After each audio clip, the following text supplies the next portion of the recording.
ഇന്ത്യയിൽ ഒരു ഒറ്റ വോട്ടർ മാത്രമുള്ളൊരു പ്രദേശം. അയാൾക്ക് വേണ്ടി ഗീർ ഉൾവനത്തിനുള്ളിൽ പോളിംഗ് സ്റ്റേഷൻ സ്ഥാപിക്കുന്ന ഇലക്ഷൻ കമ്മീഷൻ. ഓരോ വോട്ടും എണ്ണപ്പെടുന്നുവെന്ന് ലോകത്തെ ഏറ്റവും വലിയ ജനാധിപത്യം ഉറപ്പാക്കുന്നത് അങ്ങനെയാണ്. ബനേജ് ഗ്രാമത്തിലുള്ള ശിവക്ഷേത്രത്തിലെ പൂജാരിയാണ് മഹന്ത് ഹരിദാസ് ജി. ഹരിദാസ് ജിക്ക് മുമ്പ് ഭരത്ദാസ് ആയിരുന്നു ഉണ്ടായിരുന്നത്. ആ ഒരൊറ്റ വോട്ടറാണ് അവിടെ ഉള്ളത്. ചട്ടപ്രകാരം വോട്ടർമാരുടെ വീടിന് 2 കിലോമീറ്റർ പരിധിയിൽ പോളിംഗ് സ്റ്റേഷൻ വേണമെന്നാണ്. മഹന്ത് ഹരിദാസ് ജിക്ക് വേണ്ടി ഒരു 15 ടീം 70 കിലോമീറ്ററോളം സഞ്ചരിച്ച് വനത്തിനുള്ളിലെത്തും.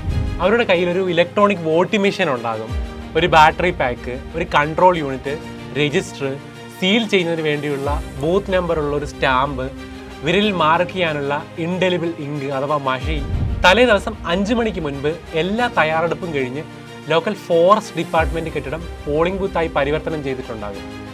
തുടർന്ന് വോട്ടിംഗ് ദിവസം മഹന്ത് ഹരിദാസ് ജി രാവിലെ തന്നെ വോട്ട് രേഖപ്പെടുത്തും. അങ്ങനെയാണ് ഇലക്ഷൻ കമ്മീഷന്റെ മോട്ടോ ആയ no voter to be left behind അഥവാ ഒരു വോട്ടറും പിന്നിലായി പോകരുത് എന്ന വാക്യം പൂർണ്ണാർത്ഥത്തിൽ നടപ്പിലാക്കുന്നത്. അരുണാചൽ പ്രദേശിലെ മലോഗാം ഗ്രാമത്തിലും പോളിംഗ് ഓഫീസർമാരെത്തും. കാടും മലയും കയറി 4 ദിവസം കൊണ്ട് 300 മൈലുകൾ സഞ്ചരിച്ച് സൊക്കേല ത്യാങ് എന്ന ഒറ്റ വോട്ടർക്ക് വേണ്ടി കമ്പും തകരശീറ്റും ഒക്കെ കെട്ടിമറച്ച് അവർ ഒരു പോളിംഗ് ബൂത്ത് സ്ഥാപിക്കും. അങ്ങനെ ഒരു ഒറ്റ വോട്ടും എണ്ണപ്പെടും. 17,256 അടി ഉയരത്തിൽ സ്ഥിതി ചെയ്യുന്ന ഹിമാചലിലെ ടഷിഗാങ് ഗ്രാമത്തിലും പോളിംഗ് ബൂത്ത് സ്ഥാപിക്കപ്പെടും. ലോകത്തെ ഏറ്റവും ഉയരത്തിൽ സ്ഥിതി ചെയ്യുന്ന പോളിംഗ് ബൂത്ത്. 40-ലധികം മാത്രം സമ്മതിദായകരുള്ള ബൂത്ത്. അവിടേക്ക് വേണ്ടി കുന്നും മലയും പുഴയും ഒക്കെ ചാടിക്കടന്ന് പോളിംഗ് ഓഫീസർമാരെത്തും. ഫ്രീസിംഗ് പോയിന്റിലും താഴെ മരവിച്ച അന്തരീക്ഷ ഊഷ്മാവ് മറികടന്ന് വോട്ടേഴ്സ് ഓരോരുത്തരായി വോട്ട് ചെയ്യും. ഇതിന് തൊട്ടടുത്ത് തന്നെ സ്പിതി താഴ്വരയിൽ വേറൊരു പോളിംഗ് ബൂത്ത് ഉണ്ട്. ഏറ്റവും ചെറിയ ബൂത്ത്. അവിടെ വരും 16 പേരേ ഉള്ളൂ. അവിടെയും പോളിംഗ് ബൂത്ത് സ്ഥാപിക്കപ്പെടും. അവിടുത്തെ ഓരോ വോട്ടും എണ്ണപ്പെടും. കിഴക്കൻ ആഫ്രിക്കയിൽ നിന്നും 14 17 നൂറ്റാണ്ടിനിടയിൽ അടിമകളായി ഇന്ത്യയിലെത്തിയ എണ്ണത്തിൽ കുറവായ സിദ്ദീസിന്റെ പിന്മുറക്കാർക്ക് വേണ്ടിയും പോളിംഗ് ബൂത്തുകൾ സ്ഥാപിക്കപ്പെടും. അവരെയും ഇന്ത്യ ഉൾക്കൊള്ളും. ഇന്ത്യൻ മെയിൻലാൻഡിൽ നിന്നും വിട്ടുകിടക്കുന്ന ഷിയാബെൽറ്റ് എന്ന ദ്വീപിലേക്കും ബോട്ടുകളിൽ ഓഫീസർമാരെത്തും. പോളിംഗ് സ്റ്റേഷനുകൾ സ്ഥാപിക്കപ്പെടും.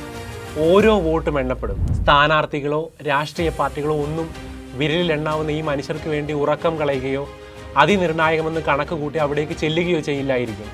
പക്ഷേ ഇന്ത്യയുടെ ജനാധിപത്യം അവരെയും ഉൾക്കൊള്ളും. നിലവിൽ 96.8 കോടി അഥവാ 968 ദശലക്ഷം വോട്ടേഴ്സാണ് ഇന്ത്യയിലുള്ളത്. അതായത് 49.7 കോടി പുരുഷന്മാർ, 47.1 കോടി സ്ത്രീകൾ, 1.8 കോടി പുതിയ വോട്ടർമാർ. ലോകത്തെ ഏറ്റവും വലിയ തിരഞ്ഞെടുപ്പ്.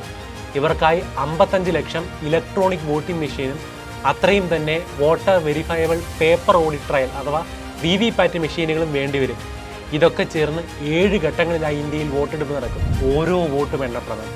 ഇന്ത്യ എല്ലാവരെയും ഉൾക്കൊള്ളണം.